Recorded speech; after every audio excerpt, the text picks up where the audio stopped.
Graça e paz a todos. Amém. Boa noite. É uma felicidade muito grande poder estar convosco nesta noite memorável, noite de adoração, de louvor a esse Deus tremendo, a esse Deus extraordinário, a esse Deus maravilhoso, a esse Deus vivo. Amém? Quero convidar os nossos irmãos para abrirmos as nossas Bíblias no livro do Apocalipse, no capítulo 3, versículo 8, mas vou ler o 7 também, 7 e 8. E depois vou ler também Colossenses 4 e versículo 3. Quero agradecer a Deus por essa oportunidade de poder estar convosco. Espero ser um canal de bênção para essa igreja nessa noite. Quero louvar a Deus pela vida do meu sobrinho e meu irmão Josué, pastor Josué, e a nossa queridíssima doutora Débora. Louvo a Deus pela vida de vocês, muito obrigado pelo carinho, pela acolhida. Que Deus possa continuar abençoando vocês. Então, a Bíblia Sagrada, no livro de Apocalipse, capítulo 3, versículo 7 e 8, diz assim: E ao anjo da igreja que está em Laodiceia, escreve: Isto diz o que é santo, o que é verdadeiro, o que tem a chave de Davi, o que abre e ninguém fecha, e fecha e ninguém abre. Eu sei as tuas obras. E agora essa parte aqui do versículo. Eis que diante de ti pus uma porta aberta. Repitam comigo, por gentileza. Eis que diante de ti pus uma porta aberta. Amém? E ninguém a pode fechar.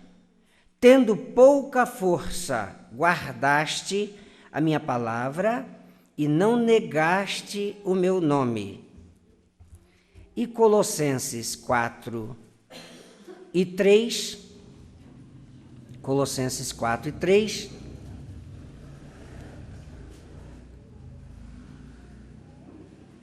diz assim: orando também juntamente por nós, para que Deus nos abra a porta da palavra, a fim de falarmos do mistério de Cristo, pelo qual estou também preso. Amém? Amém. Podeis sentar em nome de Jesus. Meus amados, o tema dessa palavra de hoje é esse, que eu chamei a atenção dos irmãos para que repetissem comigo. Eis que diante de ti pus uma porta aberta. Amém? A nossa mensagem, ela é temática e expositiva, né? Nós gostamos de pregar de forma expositiva a palavra de Deus. Esse texto está inserido aqui dentro do contexto das 7 cartas às 7 igrejas da Ásia. E todos que estudam a Bíblia, que amam a palavra de Deus, conhecem o contexto daquelas igrejas. Vários tipos de igrejas, 7 igrejas, segundo a melhor interpretação. Dentro daquele contexto daquelas igrejas, encaixam igrejas de todos os tempos e de todos os lugares, dentro daquele contexto. Mas especificamente essa igreja aqui, a igreja de Filadélfia, era uma igreja que agradava a Deus. Era uma igreja fiel a Deus. E a palavra de Deus está dizendo aqui: eu sei as suas obras. Então nós sabemos pela Bíblia Sagrada que Deus, todos sabemos, que Deus sabe de tudo que a igreja está fazendo. Sabe especificamente de cada pessoa, tudo que nós estamos fazendo, Deus sabe. Porque Deus, Ele é onipotente, onipresente e onisciente. Ele sabe de todas as coisas. Então Deus sabia tudo que estava acontecendo naquela igreja e nas demais também. Mas Deus, ele faz até um elogio a esta igreja por causa da fidelidade dela. E a fidelidade dela era em meio à sua pouca força. Ela tinha pouca força, mas apesar da sua pouca força, ela era fiel. Então, essa pouca força, o que seria essa pouca força? Alguns estudiosos falam que poderia ser a questão da pobreza financeira. Sabe que a situação financeira, ela impacta a vida de muitas pessoas. Uma pessoa pobre, uma pessoa com poucos recursos financeiros, ela às vezes até fica tímida, não é? Porque não pode usufruir de bens que muitas pessoas usufruem, e a pessoa às vezes fica tímida porque tem um poder aquisitivo pequeno e não pode estar no mesmo nível das outras pessoas. Mas talvez se essa pessoa de repente acerta na Mega Sena sozinho no final do ano. Eu acredito, porque isso nunca aconteceu comigo, porque a gente não joga, né, na Mega Sena. Mas eu acredito que qualquer uma pessoa que, se porventura acontecesse isso, a timidez ia desaparecer. Não é verdade? Aí, meu filho, o dinheiro, né? Coloca a pessoa para cima. Então, essa igreja era uma igreja que tinha pouca força, era uma igreja pobre. Não era igual a igreja de Laodiceia, que o povo era rico, né? Todo mundo rico, aquela coisa toda. Não podemos dissertar sobre esse assunto, entrar em muitos detalhes, mas era uma igreja arrogante, era uma igreja que se achava que não tinha falta de nada, mas aquela igreja era a que mais tinha falta. Mas nessa igreja, que era pobre, apesar da sua pobreza, ou até se a fé fosse pequena, mas essa igreja honrava o nome de Jesus. Essa igreja talvez recebesse propostas para abrir as suas portas para práticas de coisas que desagradavam a Deus, conforme outras faziam, conforme a igreja de Laodiceia, por exemplo. Mas apesar de tudo isso, ela preferiu e escolheu ser fiel a Deus. Amém? Então, Deus valoriza muito a fidelidade. O segredo do nosso sucesso, principalmente na vida espiritual, é a nossa fidelidade e a nossa obediência. E essa igreja era fiel e obediente. Então, nós podemos observar que Deus honrou essa igreja dizendo para ela, por causa da sua fidelidade: eu abri a porta para você.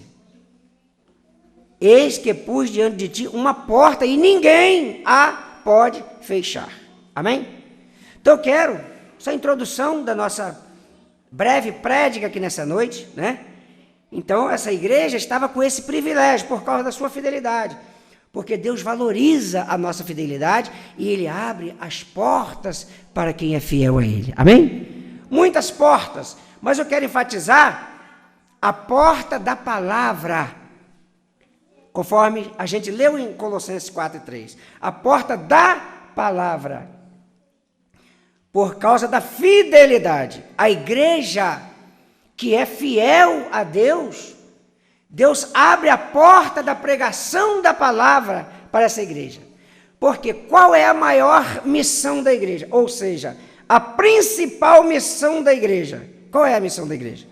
É fazer obras sociais? É distribuir cesta básica? Não. Qual é a principal missão? O evangelismo, a pregação da palavra de Deus. Amém? A porta da palavra de Deus. E então nós observamos o apóstolo Paulo muito preocupado com isso, em pregar a palavra de Deus. Tanto é que o apóstolo Paulo é o apóstolo que escreveu uma grande parte do Novo Testamento. O apóstolo Paulo que escreveu, né? O grande poliglota, que segundo alguns entendidos, falava cerca de 43 idiomas e dialetos, né?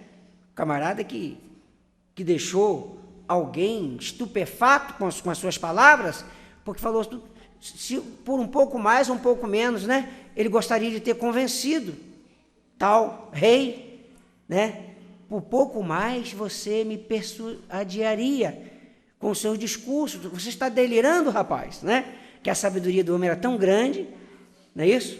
Então, meus amados, então Deus preparou esse homem para pregar a palavra em vários locais, em várias cidades, fundar várias igrejas, preparar vários obreiros, né? Então o apóstolo Paulo estava preocupado com isso. Então o apóstolo Paulo foi levado de Tarso para Antioquia da Síria para ser preparado, ser instruído e dali ser enviado na sua primeira viagem missionária.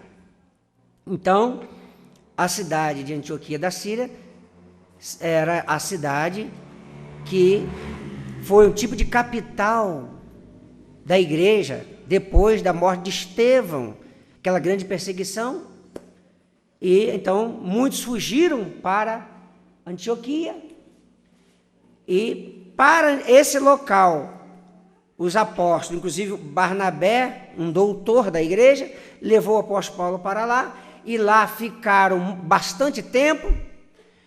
E então, orando eles, disse o Espírito Santo para que enviasse o Barnabé e o apóstolo Paulo para uma obra extraordinária, orando e jejuando, e Deus deu a direção.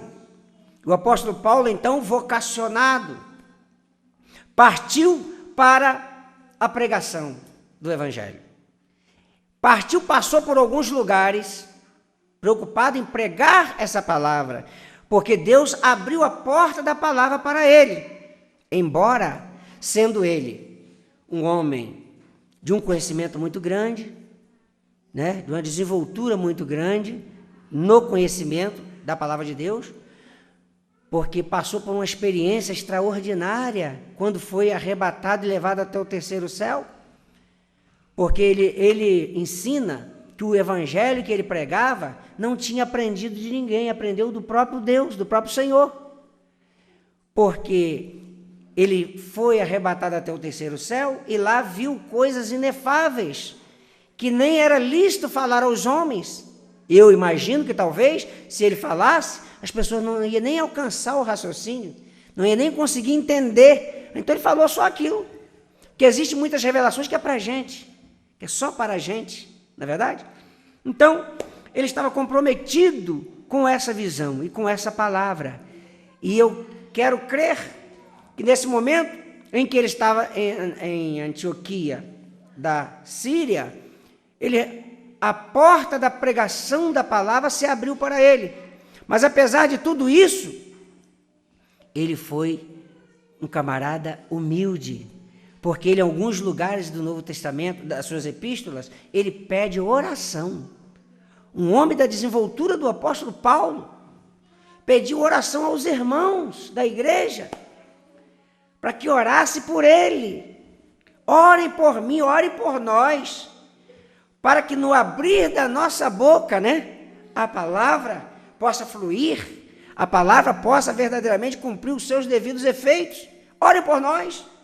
Então, meus amados, a humildade de um pregador, né, por mais que os pregadores tenham palavras, os pastores tenham palavras, tenham conhecimento, tenham um saber aprofundado na palavra, mas esta obra é de Deus, nós precisamos da iluminação do Espírito Santo. E nós precisamos da oração da igreja, amém? Da oração da igreja, para que no abrir da nossa boca, o Senhor possa colocar as palavras, as devidas palavras, né? Palavra correta. Eu sempre peço a Deus para que Ele me use para falar aquilo que Ele falaria, se Ele estivesse visivelmente, amém? O que Jesus falaria hoje para vocês aqui, se Ele estivesse presente aqui nesse púlpito, amém? Eu gostaria de falar justamente aquilo que o Cristo falaria se Ele estivesse presente visivelmente, porque Ele está presente aqui nessa noite, amém? Então, meus amados, o apóstolo Paulo é incumbido de pregar essa palavra, porque a porta da palavra estava aberta, Deus abriu a porta para a igreja de Éfeso, que era uma igreja fiel, e compete à igreja fiel pregar a palavra, fazer a obra de Deus. Porque a igreja tem um compromisso e a responsabilidade de dar continuidade na obra de Cristo. Amém?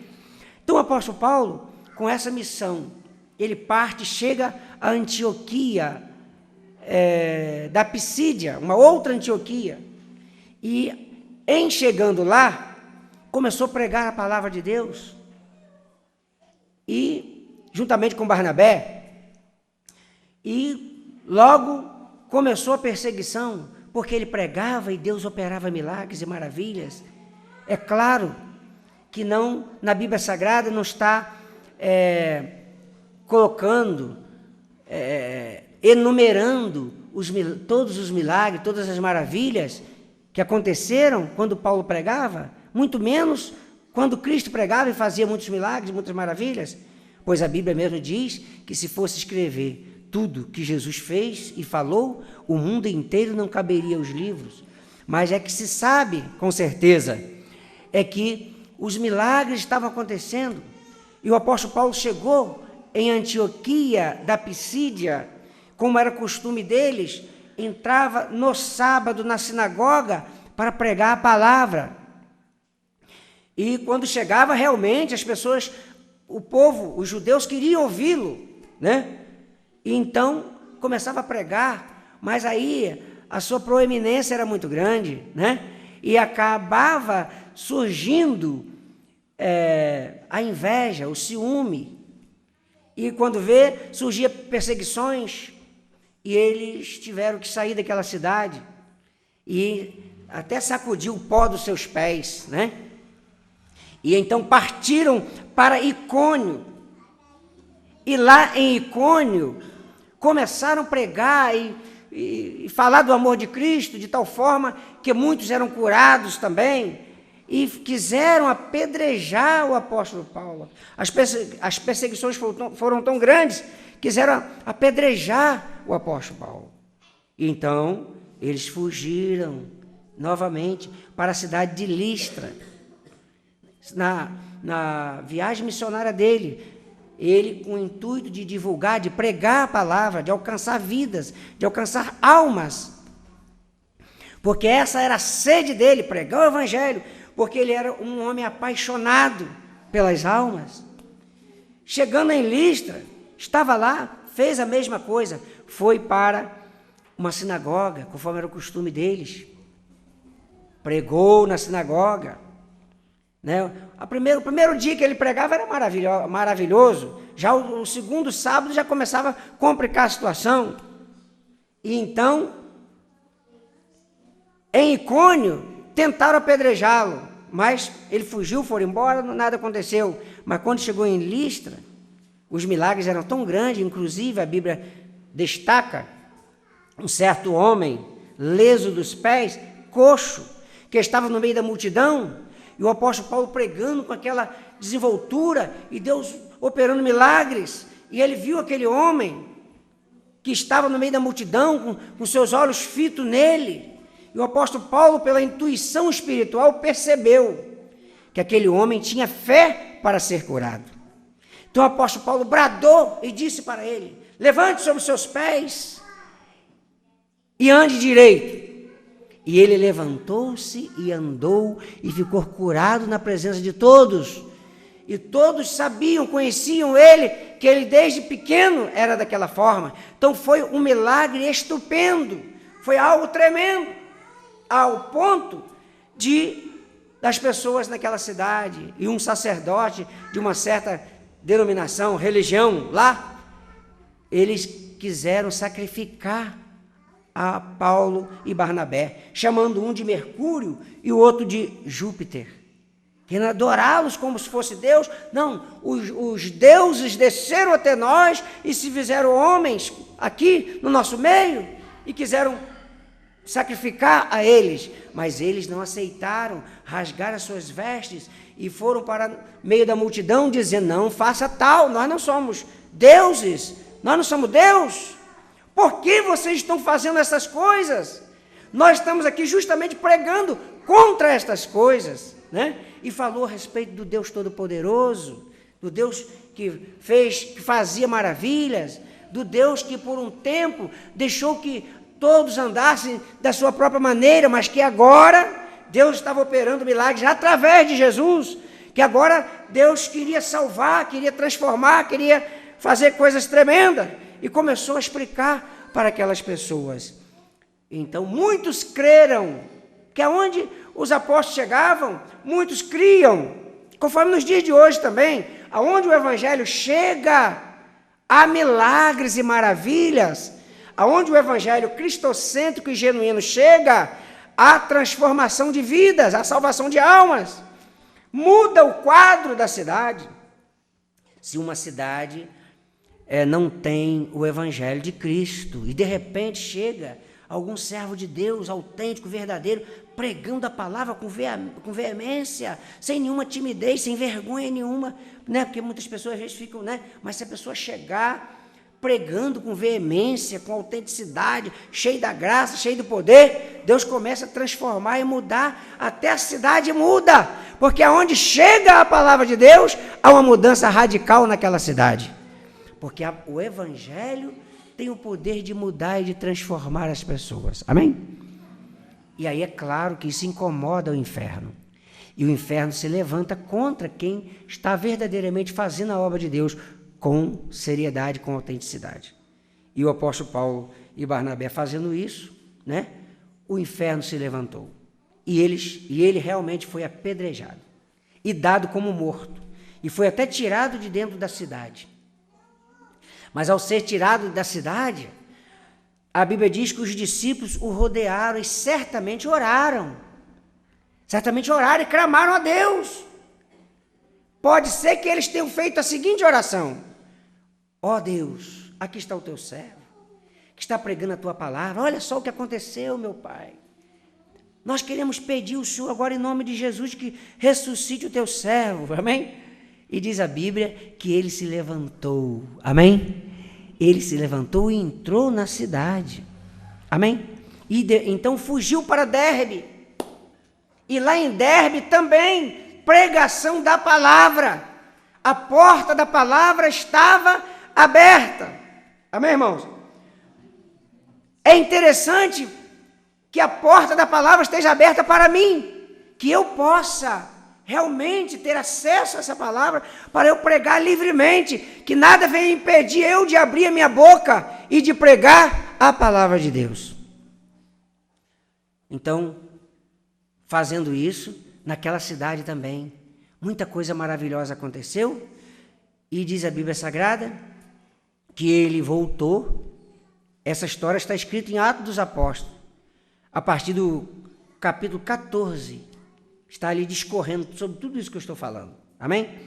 Então ele, preocupado também com os frutos, e diz a Bíblia que ele então, depois desse acontecimento, ele passou por cada uma das cidades onde ele pregou a palavra, e visitando todo mundo e confirmando todo mundo, e preparando, instituindo presbíteros, e deixando na igreja, tomando conta das igrejas, por onde ele havia passado pregando a palavra de Deus, amém? E voltou para Antioquia da Síria, lá no quartel-general da igreja naqueles dias, voltando para lá, e chegando lá, foi aquela alegria, aquela maravilha, porque o trabalho tinha sido bem sucedido, apesar dos problemas, das lutas e da dificuldade que eles enfrentaram, mas pregaram a genuína palavra, pregaram o verdadeiro evangelho, né? Pregaram a palavra. Esta deve ser a nossa preocupação e é a missão da igreja. Cada um de nós individualmente é a igreja do Senhor, e cada um de nós tem o compromisso e a responsabilidade. Cada um crente, se você realmente é um crente, é um servo de Deus, você foi transformado e regenerado, você é uma nova criatura, você tem a obrigação de transmitir isso para os outros, amém? Você tem a obrigação, você tem a responsabilidade de dar de graça o que você de graça recebeu. O Evangelho é a maior dádiva. É a maior dádiva, é a maior bênção. É o Evangelho. A palavra do Evangelho. Sabemos, a Bíblia Sagrada, no livro de João, nos diz assim: no princípio era o Verbo estava com Deus, e o Verbo era Deus. Amém? E esse Verbo se transformou em carne aqui, né? O Verbo é Deus. A palavra, Cristo é a palavra. Cristo é o Deus homem, o Deus humanizado. Amém? Então, a palavra, temos que pregar a Cristo. Então, a palavra é a coisa mais importante da nossa vida. Nós temos que amar a palavra, ler a palavra, né? Amar a palavra, obedecer a palavra, pregar a palavra, viver a palavra, se alimentar da palavra. O crente que assim faz, irmãos, ele está plantado e alicerçado. Amém, amados? Está plantado e alicerçado. É como uma árvore plantada à beira de um rio, né? A Bíblia Sagrada fala que ela dá os seus frutos na estação própria, não é verdade? As suas folhas não caem, porque ela está sempre sendo alimentada pela água, a água da palavra. Amém? Água é vida, palavra é vida. Amém? O crente que não se preocupa com a palavra de Deus, em viver a palavra, estudar a palavra, assimilar a palavra, internalizar a palavra, amar a palavra, se ele não procurar isso, ele vai fracassar em muitas coisas. Amém? Mas se ele estiver sempre amando essa palavra, estudando essa palavra, lendo ela com carinho, com amor, essa pessoa vai estar sempre viva, vai estar sempre dando fruto. Amém? Porque é como se tivesse, é como uma árvore plantada à beira do rio. Uma coisa na palavra também que me chama muita atenção é o que a gente pode assemelhar, é o que a Bíblia fala no Salmo 133, ó quão bom e quão suave é que os irmãos vivem em união, né? Porque podemos ler até rapidamente aqui o que fala o Salmo 133, ó quão bom e quão suave é que os irmãos vivem em união, é como óleo precioso que desce sobre a cabeça, que desce sobre a barba de Arão, que desce as suas vestes, as orlas das suas vestes, como o orvalho de Hermon, que desce sobre os montes de Sião, porque ali o Senhor ordena a bênção, e a bênção para sempre. Amém? Então aqui está falando da união, que é uma coisa extraordinária, e isso é muito importante, porque, primeiro, que é da vontade de Deus que a gente vive em união. Segundo, é maravilhoso, a gente lucra muito em viver em união. E em terceiro, porque ali o Senhor ordena a bênção. Amém? Então, é como o Monte Sião.